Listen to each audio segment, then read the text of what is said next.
E eu, que é a Helena. E eu sou a Raquel Kiel, do podcast E Agora, Balzac?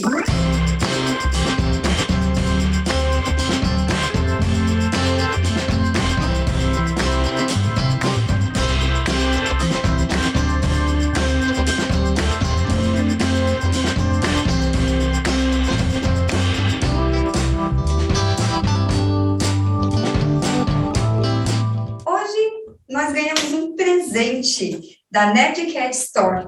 Também, se você quiser procurar nas mídias sociais, @Nerdcat Store.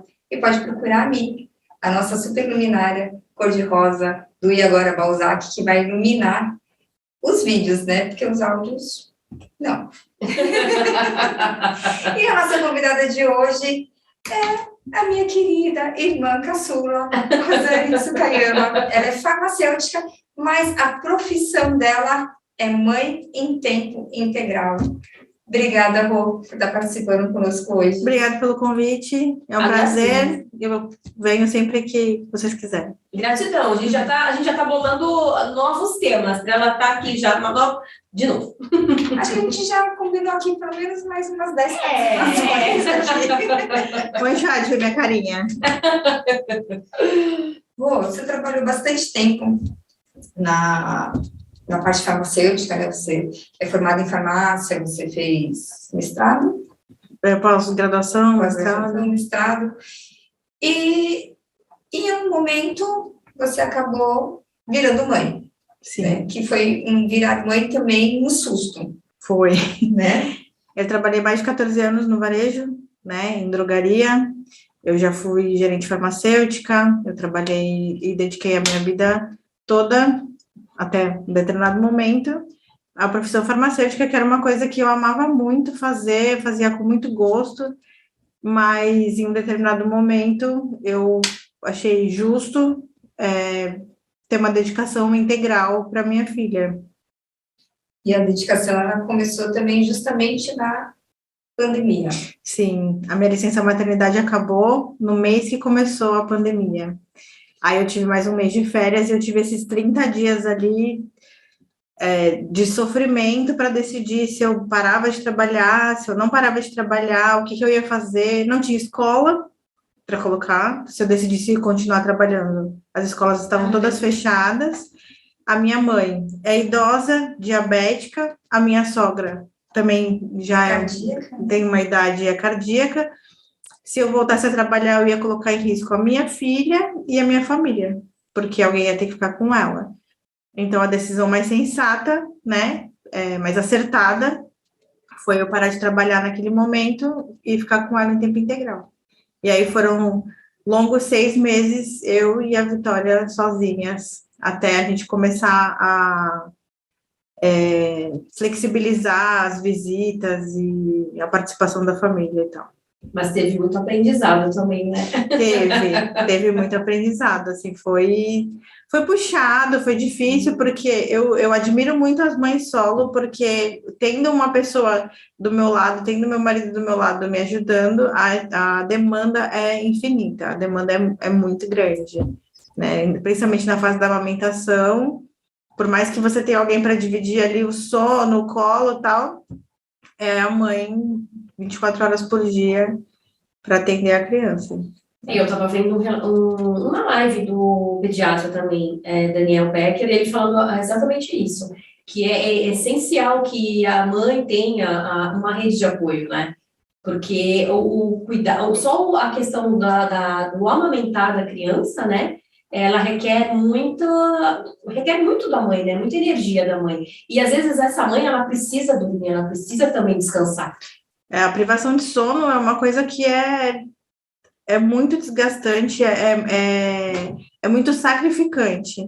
Eu gostaria muito que tivesse muito mais, preciso de uma vila inteira para cuidar de uma criança e muito menos quem pariu o Matheus que balance, porque é muito difícil. É muito difícil. É verdade, e às vezes, infelizmente, às vezes as mães, elas não encontram, né, esse apoio, né? Você estava falando, né, de ser uma vida inteira para cuidar de uma criança, né? Sentiu muita pressão? Muita. Eu senti a pressão tinha a minha própria pressão, porque a gente constrói uma coisa na nossa cabeça, de acordo com a nossa criação, de acordo com a nossa vida, com os nossos costumes, e aí quando chega esse momento, tudo cai por terra, né?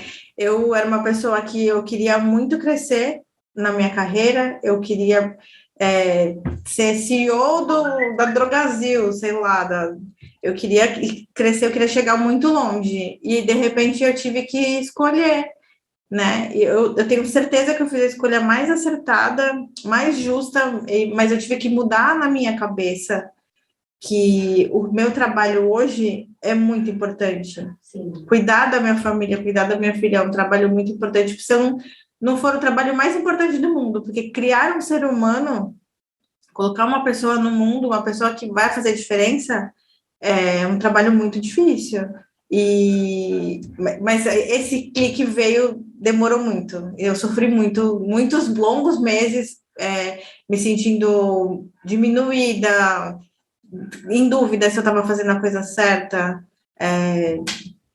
E assim, a gente escuta os piores tipos de comentários possíveis vindo das pessoas que você menos espera. Então, eu ouvi de amigas, de conhecidas, que eu ia me arrepender de parar de trabalhar, que uma hora minha filha ia crescer, ia viver a vida dela e eu ia ficar inútil, porque eu não ia ter, né, não ia ter uma profissão, que se eu vivesse só para minha filha, o meu marido ia me largar, entre outras coisas terríveis para se falar para uma pessoa. Comentários, né, no momento em que você também tá voltando a sua parte hormonal, você está se reajustando, e as pessoas, elas fazem os comentários mais sem noção. E assim, né, eu estive bem perto, e tem momentos de melancolia, tem momentos de tristeza, mas não chegou a ser uma depressão. Eu fico imaginando uma mãe que está com o sistema hormonal dele todo cagado, toda ferrada, que não conseguiu ainda se organizar, ouvir um comentário desses. Fora assim, a pressão estética. Ah, mas você já emagreceu tudo que você tinha que emagrecer? Quantos quilos você engordou? E a sua barriga? E você teve estria? Você está usando cinta? É uma preocupação com o corpo alheio que não faz nenhum sentido para mim. Eu vejo, o que eu vejo, que eu sinto assim, porque eu também tive pessoas assim, família perto, né, que foram muito cobradas, né? Quando passa a parte da licença maternidade, é como se você tivesse uma obrigação que em 3, 4 meses você tem que estar assim, enxuta. E também tem a comparação com as influencers, com as famosas. A menina, mas a Virgínia teve bebê e tá com 2 meses e já tá postando foto de cropped. Gente, eu tenho 2 anos e meio e o cropped não passa nem pelo meu ombro. E ok. A ilusão, assim, esse tipo de informação que a gente é bombardeada todos os dias afeta demais a nossa autoestima, e sempre tem alguém ganhando dinheiro com isso, né? Então, sim, é muito forte. Verdade. Eu acho que acaba a mulher, ela tem, eu acho que hoje em dia a mulher, para ser mãe, eu chego a essa conclusão, ela tem que estudar. É uma faculdade que você faz, porque é o que você falou. Você tem que preparar a sua cabeça para criar um ser humano que vai ter hábitos, pensamentos, comportamentos dentro de uma sociedade. Então, ela não vai ser só a sua filha, ela vai ser um cidadão. Então, toda essa composição de valores, de ética, de comportamento, tudo isso é muito importante. Eu acho que as pessoas tinham que começar a ter um olhar mais cuidadoso para isso. Porque eu vejo hoje os neurocientistas falando sobre a influência do que a criança vive na primeira infância, as sensações, né, o sentido, os gostos, as inseguranças, que vai influenciar a vida inteira daquele ser humano. Tem um estudo recente feito, obviamente eu não vou lembrar agora o nome, mas depois eu posso mandar o link para vocês, mas fizeram um acompanhamento de crianças da gestação até a faixa dos 30 anos, e aí foi constatado que o ambiente e a relação com o principal cuidador, seja ele a mãe ou a avó, o principal cuidador, ele está diretamente relacionado com com a saúde mental dessa pessoa ao longo da vida. Então, assim, é um estudo muito longo, muito complexo, é muito legal, é muito interessante de ler. E, assim, e eu acho que se as pessoas tivessem interesse em ter esse tipo de informação, essa cultura, a criação das crianças, a educação seria bem diferente. Porque eu acho que a mãe, mesmo sendo uma mãe recente, ela tem muito mais que se preocupar com a qualidade de vida que ela vai dar para aquele ser que ela colocou no mundo, do que pensar se ela voltou a ficar magra ou não, se ela qual a roupa que ela está usando. Lógico, a mãe ela também tem que ter uma qualidade de vida. Mas existem valores muito mais importantes aí, muito mais coisa em jogo, do que saber se você voltou a ter aquela cinturinha fininha ou não. Aquela silhueta que agrade a norma padrão aí de beleza da sociedade ou não, entendeu? Tem muito mais coisas em jogo aí que deveria ser olhado, pensado, estudado, né, gente? Estudado. A gente ainda vive na cultura do ter, né? E aí, por isso, assim, até ouvir, como assim, você vai deixar o trabalho para cuidar de uma criança? Deixar o meu salário não era ruim, né? Eu bem acima da média das pessoas, né? Da média brasileira, então ainda tem isso, né? Mas você vai deixar de trabalhar, você vai deixar de ganhar seu dinheiro. Quantas coisas você vai deixar de proporcionar para sua filha por deixar o seu trabalho, o seu salário de lado, né? E eu preferi proporcionar para minha filha experiências, a minha presença, a minha atenção, porque é atenção integral mesmo. Eu faço atividades com ela para desenvolvimento motor, psicológico. Eu tenho realmente uma preocupação com o dia a dia dela. Eu prefiro proporcionar isso do que coisas materiais. Graças a Deus, né, não falta nada para a gente tem uma situação relativamente confortável, mas eu acredito que ela precisa mais receber atenção, carinho e amor do que, sei lá, a nova boneca que fala e faz cocô e etc, etc. Que ela vai brincar 10 minutos e vai largar depois. E na vida adulta, assim, o que eu vejo, principalmente nos meus atendimentos, essa ausência de pai e mãe. O quanto isso é prejudicial, o quanto isso foi, ao longo do tempo, o quanto isso foi prejudicial para aquele adulto, porque a gente escuta muito as terapias, né, os terapeutas falam em criança interior, o quanto essa criança não foi largada, ela se sentiu deixada, né, e ela cresceu um adulto que está replicando com os filhos. Sim. É verdade, inclusive eu estava lendo sobre a questão da amamentação, né? Porque a gente alguém pode estar nos escutando ou assistindo até falar assim, mas eu não tenho condição de largar e ficar com meu filho, né? Mas, por exemplo, tem uma questão que, por mais que venha anos modernos, está sempre sendo polêmica, que é a questão da amamentação. Que às vezes tem mãe que tem sim condição, ela vai ter um período de licença maternidade, que às vezes pode emendar com as férias ou não. E tem muita mães que elas deixam, às vezes, de amamentar a criança, eu não sei se ela, por uma questão estética, tem a condição, produz o leite e não amamenta. E isso interfere muito na questão do afeto, do vínculo da criança, sem falar a questão da nutrição, né? Eu posso ter uma opinião um pouco polêmica em relação a isso. Eu acho que o vínculo que você cria com o seu filho independe da amamentação.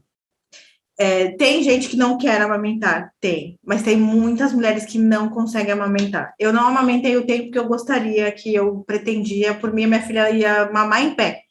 Se eu pudesse, ela ia mamar até os 7 anos de idade, mas eu não tive essa condição por um problema de saúde, que depois a gente vai falar disso, né, nos outros programas.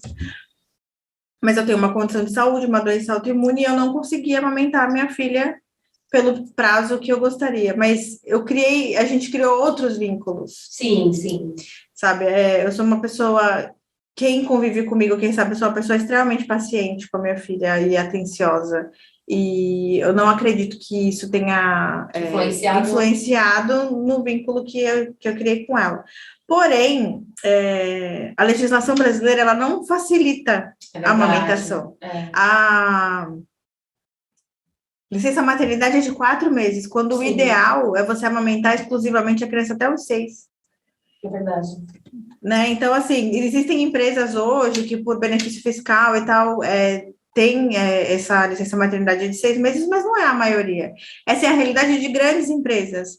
Agora, a moça que trabalha na padaria não vai ter os 6 meses de licença maternidade, sabe? Ela mesma não quer voltar Antes, porque tem medo de ficar desempregada depois.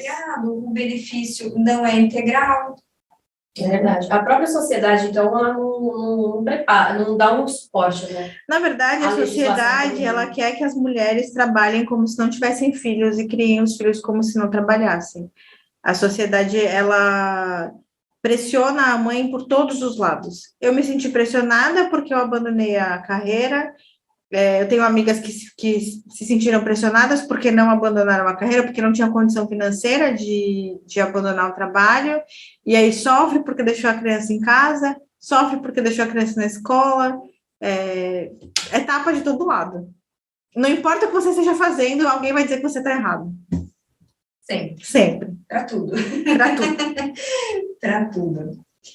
E você comentou, né, que tem pessoas que falam para você, mas você vai se arrepender quando o filho crescer, porque a gente fala do ninho vazio, né? Mas o ninho vazio, ele não fica vazio, né? Mesmo quando os adultos, né, estão ali. Você não vai ter outro filho. Não. Né, por conta da doença autoimune. Pessoas parem de me cobrar filho, segundo filho, minha princesa precisa de um irmão, eu não posso ter outro filho, então, por favor, família. Não me perguntem mais sobre isso. Já ficou bem esclarecido. Como que você vê isso? Não só para você, mas para outras pessoas, para outras mães. Eu acho que existe, sim, esse sentimento quando os filhos crescem e, né, começam a viver as próprias vidas e tem uma certa... Eu acho que nem precisa chegar até a vida adulta, mas uma adolescência, quer sair, não quer saber da mãe. Eu acho que a mãe vai ter esse sentimento, sim. Só que eu acho que você pode já ir se preparando ao longo da sua vida para fazer outras coisas e ocupar seu tempo. Eu nunca deixei de ser farmacêutica, eu sou farmacêutica, eu continuo sendo farmacêutica, e se em algum momento eu sentir essa necessidade, ou de repente até uma necessidade financeira, eu posso voltar. O importante é não me desatualizar, não, sabe, eu sou focada nos artigos científicos, né, não só, agora principalmente de educação, de criação, mas também estou sempre me atualizando, e conforme vão saindo várias epidemias novas, eu vou me atualizando das informações. Eu acho que eu não vou me sentir inútil quando chegar esse dia, mas eu também não parei, não abandonei completamente de estudar ou de absorver informações novas. Eu acho que isso é importante, até para manter a sanidade mental, né? Sim. Chega uma hora que é só bonecas, comidinhas. E fralda suja. Mas até essa parte de a questão da educação voltada para a criança, também você pode puxar aí para essa área farmacêutica, né? Ah, sim. Com questão de medicação, alimentação.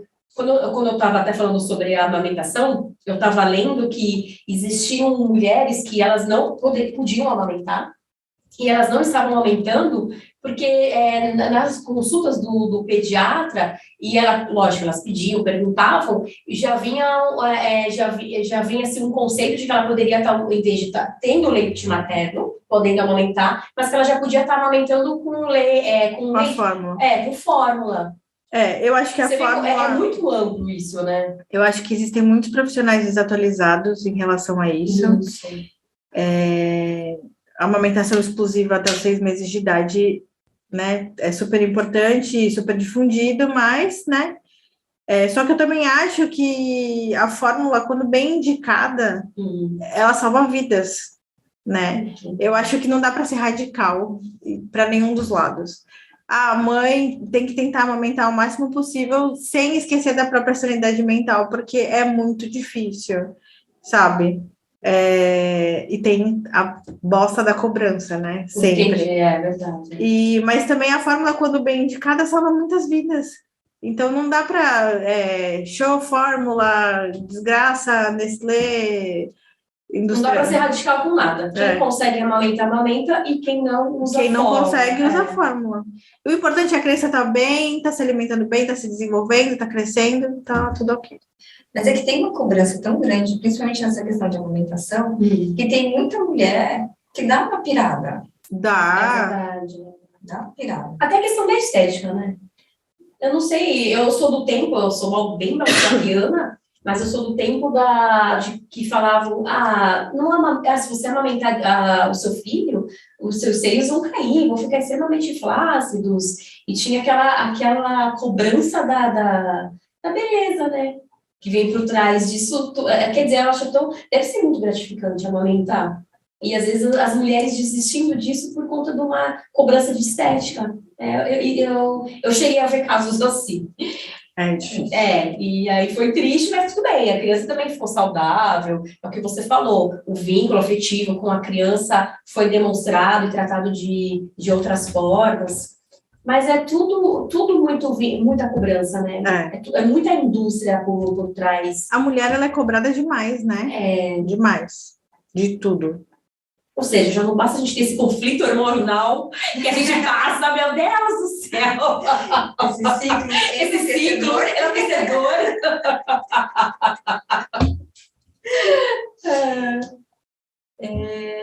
Na questão da paternidade, né? Do pai, da função pai, né? Não função marido, função pai. Eu vejo, assim, as amigas que têm filhos pequenos, até que têm os filhos um pouco maior também, dessa cobrança, dessa reclamação, desse um joga para o outro, de quem é mais responsabilidade. De vez em quando eu escuto umas coisas tipo, mas eu ajudo. Pai não ajuda. Mas eu ajudo. Para te ajudar, eu vou fazer isso. Era só você ter me pedido. Pai não ajuda, pai cria junto. Pai cria o filho. Eu vivo uma situação, né, diferente. O meu marido, ele fica 28 dias fora de casa, 28 dias dentro de casa. Inclusive, está com ela agora, nesse momento, para eu estar aqui. Porque é a obrigação dele também, né? É claro que a minha filha demanda mais de mim, porque ela passa muito mais tempo comigo, então algumas coisas correm para a mãe, isso é normal. Mas ele tem a mesma obrigação de trocar fralda, de amamentar, de levar para dormir. A gente tem um esquema de revezamento quando ele está em casa, e eu cobro a presença dele quando ele está em casa, que ele participe das coisas com ela, que ele leve ela para brincar, que ele faça coisas com ela, porque é assim que se cria o vínculo, é assim que se criam as memórias, né? E eu não tenho muito do que reclamar, porque ele está fazendo o papel dele, mas isso é bem conversado, isso é cobrado, isso é uma coisa que a gente conseguiu alinhar. Mas eu vejo muito, assim, a sobrecarga mental da mãe é muito grande. Será que também é um pouco cultural do nosso sistema? É totalmente cultural. Porque, não, eu tô falando isso porque lá em casa mesmo esses dias, meu marido foi lavar louça. E ele falou assim, ele não falou simplesmente, eu vou lavar a louça. Ele falou assim, pode deixar que a louça eu lavo, eu te ajudo. Aí eu falei, oi? Como assim você me ajuda? A louça é sua também? Você não tá me ajudando. As duas pessoas moram na casa, as duas pessoas têm obrigação. As duas têm obrigação, ele não tá me ajudando, ele tá lavando a louça da casa dele, ué. Mas sabe o que eu acho também? Não sei, agora alguém vai tentar me matar. Homem faz as coisas mal feitas, de propósito, eu acho. Porque aí você faz... É ótimo. Faz aquele negócio lá de qualquer jeito, porque aí você que tem aquela preocupação com a casa, com a limpeza, com a louça, não sei o que, fala, tá fazendo de qualquer jeito, sai daí, vai, deixa que eu faço. Eu acho que tem um pouco isso. É uma fuga, será que é uma fuga? É um jeito de, tipo, ela que mandou eu parar, entendeu? Ela que falou que vai fazer. A gente não tem estragar a arte de vocês. Tá. O diretor se defendendo. Mas, ó, deixa eu falar, quando o Alexandre tá em casa, eu não lavo um copo. Toda a louça dele e... Porque... Né? Mas essa coisa de de não fazer, né, ou de fazer de qualquer jeito, se acontece aqui, eu largo e fica de qualquer jeito, porque eu não refaço. E isso acho que é uma coisa que eu vejo muito, assim, com as amigas que têm filho, né? O pai não tem jeito, ele vai criar de um jeito e a mãe vai criar de outro, a mãe é muito mais protetora, muito mais cuidadosa, o pai é mais... Pai da farra. Da farra, né? O pai é o que solta, o pai é que vai... E eu, quando eu falo isso, eu sempre lembro da história de uma amiga nossa, que ela contou que o cunhado brincando com o filho, colocou ele no ombro, saiu pulando com o menino, e daqui a pouco o menino, bateu a cabeça numa árvore, né? E ele foi segurando o menino lá Ó, em relação a isso... Tá bem o menino? E o pai? Quando a mãe... Sobreviveu. Isso que eu ia falar, sobreviveu a mãe. Não, é que eu acho que em relação a isso, e não só em relação à criação dos filhos, vou falar de outro estudo agora, esse tem no Netflix, que eu também não lembro o nome, porque eu também perdi a memória depois que eu tive filho, mas o cérebro da mãe tem alterações significativas durante a gestação e depois que nasce a criança, você cria outras conexões, outras sinapses, então esse negócio de que você muda não é opcional, sabe? É neurológico. Neurológico, né? E aí tem um estudo que em casais homoafetivos que adotam uma criança, o cuidador principal tem as mesmas alterações neurológicas que a mãe. Ele começa a ter essas mesmas alterações nas sinapses. Então, assim, é evolutivo o negócio, sabe? Você vai proteger aquela criança, você vai cuidar daquela criança. Garantir a sobrevivência. Garantir a sobrevivência de um outro jeito. Então, assim, você vai desenvolver ondas cerebrais que te fazem agir dessa maneira. Então, assim, não estou defendendo os homens, mas eles não têm essa... Os pais, no caso, né? Porque não acontece essa transformação. Acontece uma transformação na vida, no cotidiano, não com a mesma intensidade. Com a mulher, ou no caso, o cuidador principal. Uma vez eu ouvi... Bebês em Foco, lembrei. Uma vez eu ouvi algum comentário, ou não sei se foi em algum documentário, porque eu assisto também as coisas e, né, não registra a informação toda.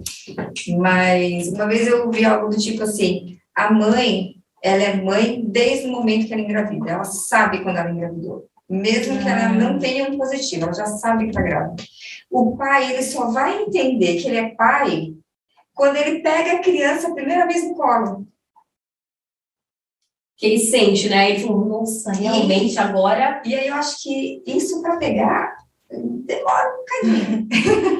Eu ia falar outra coisa quando eu comecei a falar do documentário. Eu acho que a gente tem que ter em mente, em relação aos relacionamentos, em relação à criação dos filhos, em relação a várias outras coisas, que nós somos pessoas completamente diferentes, que foram criadas por pais diferentes, de maneiras diferentes, e a gente precisa entender isso e respeitar. Isso é o principal para o negócio funcionar, para o casamento funcionar e para a criação dos filhos funcionar. Cada ser tem a sua individualidade. As pessoas têm suas individualidades, têm as suas experiências, né, na vida, e isso transforma a gente em seres únicos. Verdade. E a pessoa não vai pensar igual a você. Vai ter treta, vai ter discussão, vai ter discórdia, vai.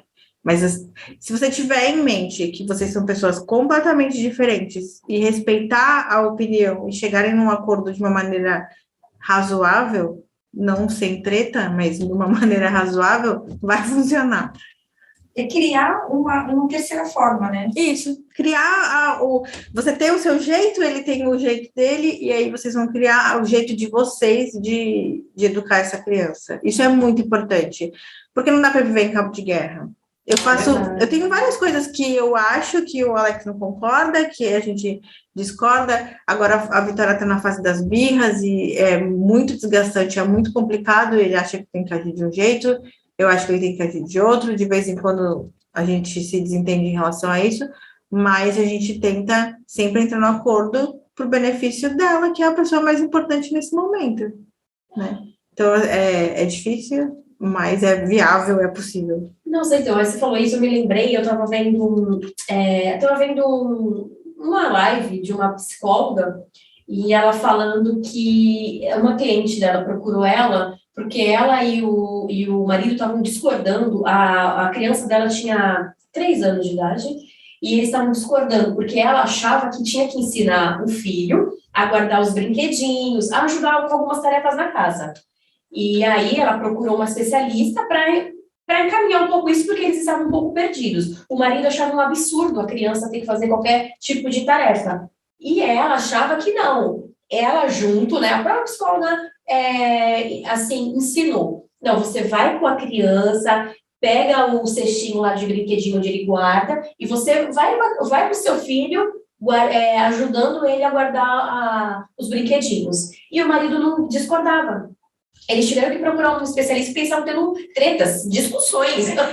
Olha, em relação a isso, desde muito pequena, eu vou desenvolvendo atividades para ela ter autonomia.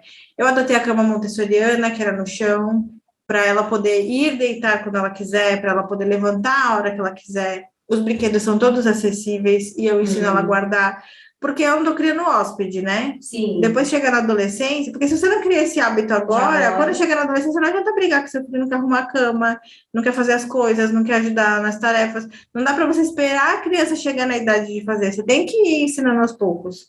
Então, mas isso aí até pega um pouco dessa questão da educação emocional. Sim. Porque você já vai ensinando ela a ter essa desenvoltura, desenvolver a capacidade que eles falam, né? De ter essa autonomia ali. Eu acho interessante a criança, a mãe já ir adaptando a criança. Eu não acho que vai prejudicar em nenhum momento. É lógico que você não vai colocar a criança para cozinhar, para fazer tarefas difíceis, mas assim, de acordo com a idade, tem várias coisas que ela pode fazer, que ela tem capacidade de fazer. E é importante para o desenvolvimento emocional e para o desenvolvimento, né, enquanto sociedade mesmo, porque vai chegar esse momento para ela. Com certeza. Eu atendo alguns pais, né? Não atendo crianças, mas atendo alguns pais que vêm com algumas reclamações de adolescentes. Porque agora o adolescente, ele não quer estudar, ele está sempre cansado. Tem toda uma questão, né, hormonal. Adolescente, ele é mais cansado dentro da natureza, né? E que não quer nada, não quer nada, não quer nada. Então já fomos, né? Ontem. Faz um tempo. Não, foi ontem. Foi logo. E aí, uma das coisas que eu pergunto, né? O que você costumava falar para o seu filho? Quando ele era já pré-adolescente? Quando era criança. Quando era criança. Muitas vezes, a resposta vem algo do tipo assim, você não tem direito a nada. Quem decide sou eu, quem escolhe sou eu. Sim. Invalida a criança, né? E aí, quando eu era adolescente, o que eu faço? Eu não decido nada. Eu acho engraçado, assim, por exemplo, a Vitória, ela não tem que comer o que ela não quer, o que ela não gosta. Eu sempre tenho opções. Porque tem dias que nem eu quero comer o que eu fiz. Por que ela é obrigada? Porque ela seria obrigada a comer. Então, ela não é obrigada a comer o que ela não quer. Ela não é obrigada a usar a roupa que ela não quer. E as pessoas falam, você vai criar um monstro. A sua filha vai ser mimada. Mas eu acho que eu tô criando uma pessoa. Sim. Ela não é um mini adulto. Mas ela é um ser humano. Você já tá ensinando ela a se expressar como ser. Sim, como uma pessoa, como um indivíduo. Sim, né? Sim. Ela não é uma extensão das minhas vontades, ela é uma pessoa. Uma pessoa. E é muito complicado, com vontades próprias, com personalidade própria, que é completamente diferente da minha, inclusive. Eu falei, gente, espera, 2 dias, nasce de Sagitário. Não quis. Eu só queria que nascesse logo. Ainda tem isso, nem falei disso, né, em relação ao parto. Eu tive um parto de cesárea, eu tive pressão alta no final da minha gestação, e eu escolhi fazer o parto de cesárea. Eu escolhi.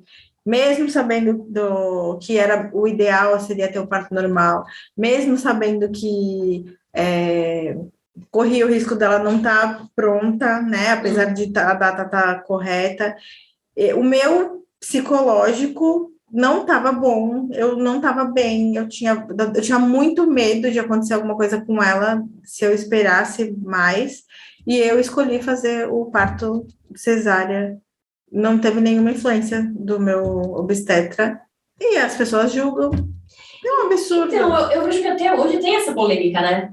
De pessoas que falam, não, o melhor é o parto natural e, e a cesárea não... Parece que é uma indústria, né? Que os médicos, eles até empurram a pessoa para fazer Sim, a cesárea. isso é real, isso acontece, né? Porque para o médico é muito mais fácil ele marcar um horário com você, ir lá fazer seu parto e voltar para casa dele.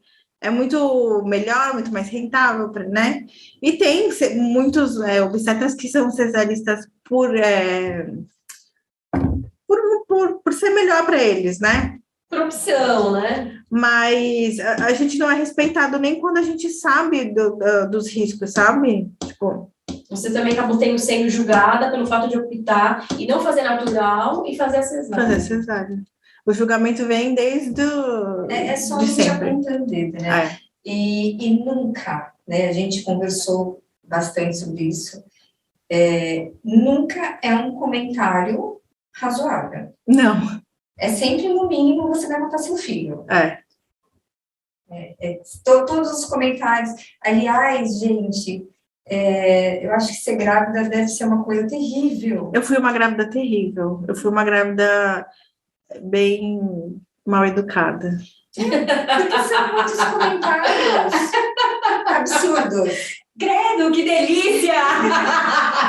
São muitos comentários, assim, que eu vi ela receber que, cara, não fazia sentido nenhum aquilo. Eu ouvi no meu chá de bebê que eu estava imensa, gigante, que eu ia explodir. De uma pessoa da minha família. Que eu estava horrível. Então, mas até para ser grávida, você tem que ter um perfil para ser grávida? Ser grávida tem que ser desse jeito grávida? Como é que fica? Os hormônios ali, você está com um ser dentro de você ali, e até nisso você tem que atender ao perfil? As pessoas acho que querem que você atenda a expectativa deles, né? Sim. É verdade, acho que é. E isso por causa da falta de educação emocional. A gente vai ter que conversar sobre isso. Sim. E é um rolo compressor que vem. A sua vida muda completamente, né? A minha vida mudou da água para o vinho, mas eu nem sei como que era a minha vida antes, não sinto falta, apesar de todos os problemas, todas as tretas. Eu sou uma pessoa que arruma treta, né? Então, quase nada. Uma lady. Uma lady. Ninguém nunca repete os comentários, pelo menos. É uma vez só. Então vale a pena. E nem é tão grossa, não, gente. É só sinceridade. Só sinceridade. É que eu acho que quando a pessoa se sente no direito também de te passar alguma opinião, algum julgamento dela pessoal, ela também tem que estar preparada para ouvir. Ou então não fala. É que eu cheguei à conclusão, demorou muito tempo, que eu não preciso me desagradar para a pessoa ficar bem, sabe? Demora, mas é libertador. É verdade, com certeza. Bom, chegamos no nosso momento mico. Não! A gente tá para estrear esse quadro. E aí, vocês escolheram o meu dia. Com a Rosane. Que maravilha! Não sei o que é, já tô com medo. Eu também não sei. É coisa da sua irmã. Elas que se entendam. Meu Deus. No nosso momento mico. Mas a gente vai fazer um momento milco Balzáquio. Um momento milco Balzáquio. Me fala algo de criança, que vocês, criança, sei lá. Uma lembrança. Que foi um micão. Minha vida foi sempre pagar mico. Deixa eu pensar num bem... É que a gente na pré-adolescência e na adolescência, a gente tá sempre muito envergonhado com tudo, né? Tudo é mico, né? Tudo é mico. Eu acho que foi quando eu atropelei um carro. e eu abri o queixo e eu tive que ir para a escola toda remendada. Eu acho que isso foi bem... Mas eu já fui para a escola remendada várias vezes, né? Porque nada aqui é original de fábrica, eu sou toda quebrada. Eu já quebrei perna, braço, queixo. Eu acho que vai ser um dos piores. Não sei. Sei lá, concurso de dança. Concurso de lambada. Não, foi o desfile de lambada.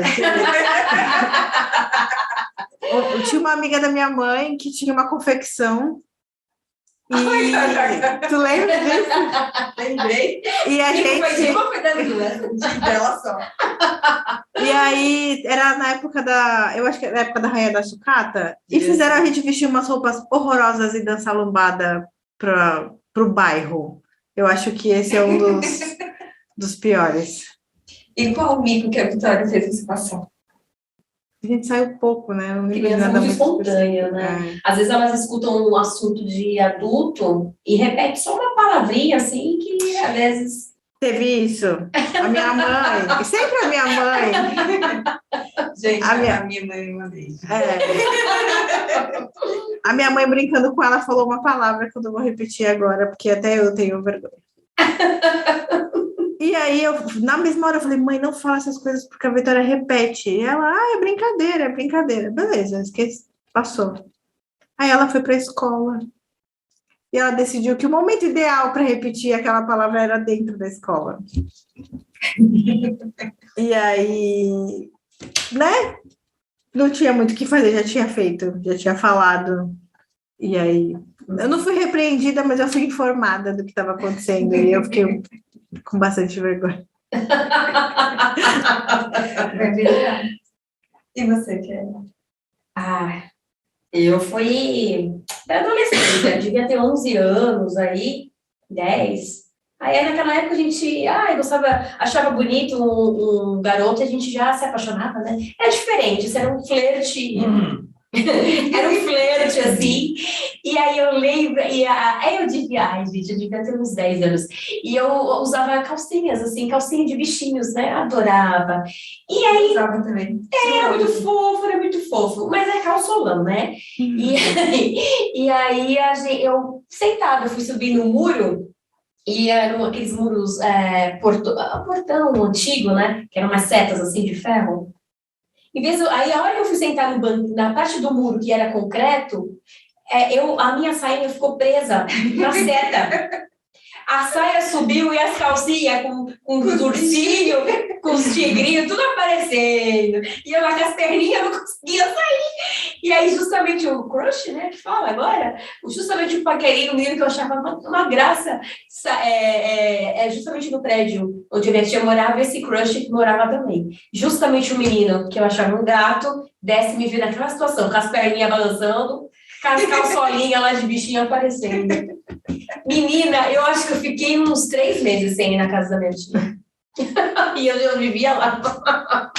Eu lembrei disso agora. Eu acho que foi uma vez que eu fui no clube, e aí, para chegar na piscina, tinha 2 lances de escada. E eu pisei no primeiro degrau, assim, para descer, e eu escorreguei por causa da piscina, a escada era de pedra, e aí eu desci caindo, assim, tipo, me estabacando. Cheguei embaixo e veio uma galera, assim, para me socorrer. Levantei, tô bem.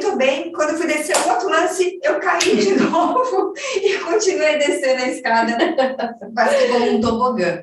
E aí veio o médico do clube, veio uma galera, e eu queria levantar, sair correndo, e ninguém deixava, com medo que eu devia ter quebrado, eu só queria sair correndo. Foi um mico assistido.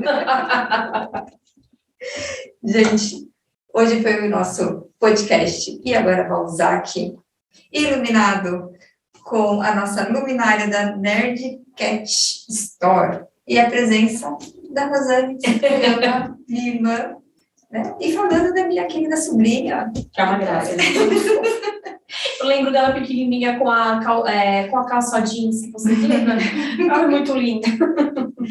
Pô, muito obrigada por ter vindo. De nada. Muito obrigada. Você virá mais vezes. Queremos, Tem queremos. muita coisa para falar, tem muito Tem conteúdo. muita coisa para falar. Muita coisa.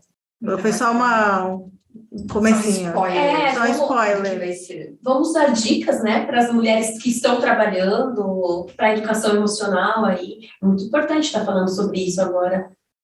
Tem bastante conteúdo para falar de criação respeitosa, de Montessori, Waldorf, opções de escola, alimentação. Tem bastante conteúdo aí para passar para vocês. Garanto, gente, é uma pessoa que estuda para ser mãe. Quem quiser, segue lá, Insta da Japinha. Só tem foto de comida e de Vitória, mas de vez em quando tem umas informações bem relevantes. E é isso, pessoal. Hoje nós ficamos com o nosso programa. E agora, Balzac, um grande beijo. Beijão. Um beijo para vocês, até a próxima. E agora, Balzac?